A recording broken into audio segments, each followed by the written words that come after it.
Hello, good morning બચ્ચાઓ. હું Rituraj wisdom એકેડેમીની અંદર આપનું હાર્દિક સ્વાગત કરું છું.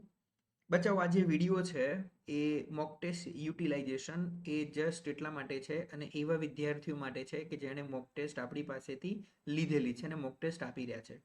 હવે તમને બધાને ખબર છે કે લાસ્ટ એટલે કે ગઈકાલે તમે બધાએ જે મોક ટેસ્ટ આપી છે એ મોક ટેસ્ટની અંદર જનરલી મેં એક એનાલિસિસ એવું કર્યું છે કે 60 to 19 માર્ક સુધી જે લોકો છે એ રેન્જ એટલે કે એ રેન્જમાં લોકો જઈ રહ્યા છે. આનાથી લો પણ છે પણ અપ નથી.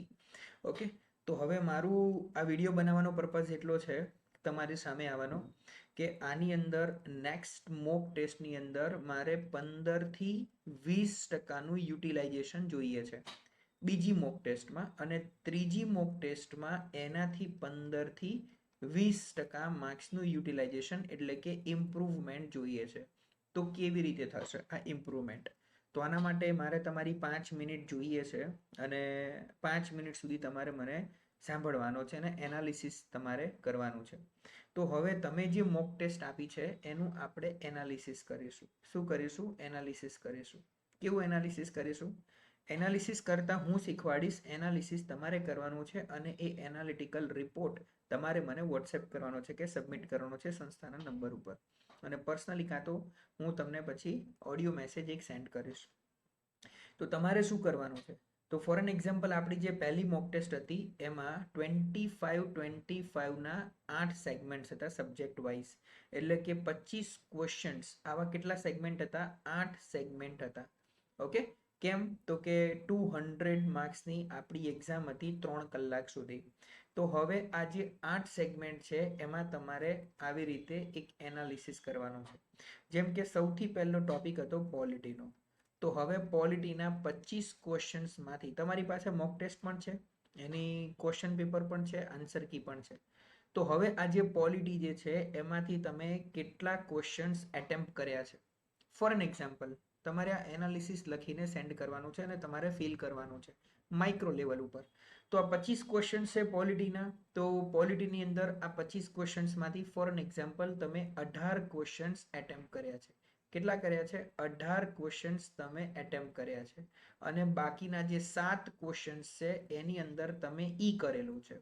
ઓકે, તો હવે આ જે 18 ક્વેશ્ચન્સ તમે જે એટેમ્પ્ટ કર્યા છે આમાંથી ખોટા કેટલા પડ્યા છે અને સાચા કેટલા પડ્યા છે? તો ફોર એન એક્ઝામ્પલ, 18માંથી તમારા 12 ક્વેશ્ચન સાચા પડ્યા છે, બરોબર, અને 6 ક્વેશ્ચન્સ જે છે એ ખોટા પડ્યા છે. તો આ જે સાચા ક્વેશ્ચન્સ પડ્યા છે એ સારી બાબત છે, પણ આ જે ક્વેશ્ચન સાચા પડ્યા એમાંથી તમે કેટલા ક્વેશ્ચન્સમાં રિસ્ક લીધું છે અને સાચા પડ્યા છે, અને કેટલા ક્વેશ્ચન્સ તમે એબ્સોલ્યુટ વાંચેલું હતું, કોન્સેપ્ટ ક્લિયર હતા અને સાચા પડ્યા છે. આનું તમારે એક એનાલિસિસ પહેલું કરવાનું છે.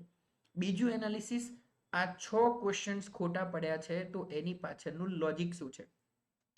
તમે એ ક્વેશ્ચન્સને વાંચવાનો છે, તમે એ ક્વેશ્ચન્સ એટેમ્પ્ટ કરતી વખતે શું વિચાર્યું હતું એ જોવાનું છે, અને ખોટો કેમ પડ્યો છે. તો મલ્ટિપલ પોઈન્ટ્સ તમારી સામે આવશે. જેમ કે સૌથી પહેલું, કદાચ એવું બની શકે કે એ સ્ટેટમેન્ટ તમારે સમજવામાં ભૂલ થઈ હોય, બરોબર. પહેલું એક આ રીઝન હોઈ શકે. બીજું, ક્વેશ્ચન્સની ડિમાન્ડ સમજવામાં કદાચ તમારે ભૂલ થઈ હોય એવું પણ બની શકે.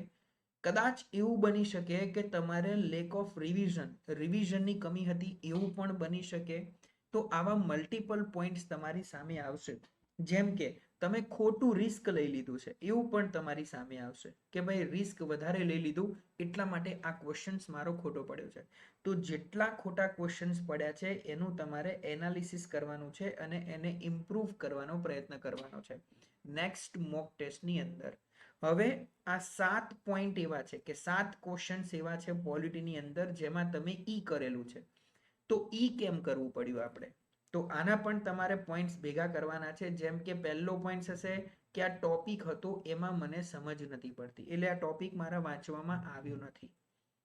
એક મુદ્દો આ હોઈ શકે કે કોઈ ઓફબીટ ટોપિક હોય, ને ઓબ્વિયસ છે 25માંથી 25 ક્વેશ્ચન સોલ્વ કરો તો શક્ય છે નહીં. તો એ ટોપિક કદાચ કોઈ ઓફબીટ ટોપિક છે કે કોઈ બહારનો ટોપિક છે જે આપણે વાંચવામાં નથી આવ્યો કે ક્યારે જોયો નથી, તો એવો એક મુદ્દો હોઈ શકે. બીજો મુદ્દો એવો હોઈ શકે કે આપણે એ સ્ટેટમેન્ટમાં શ્યોર ના હોઈએ. વાંચ્યો તો હોય પણ એ સ્ટેટમેન્ટમાં આપણે શ્યોર ના હોય. યાનો મતલબ અહીંયા ક્યાંક ને ક્યાંક રિવિઝનની કમી દેખાઈ રહી છે.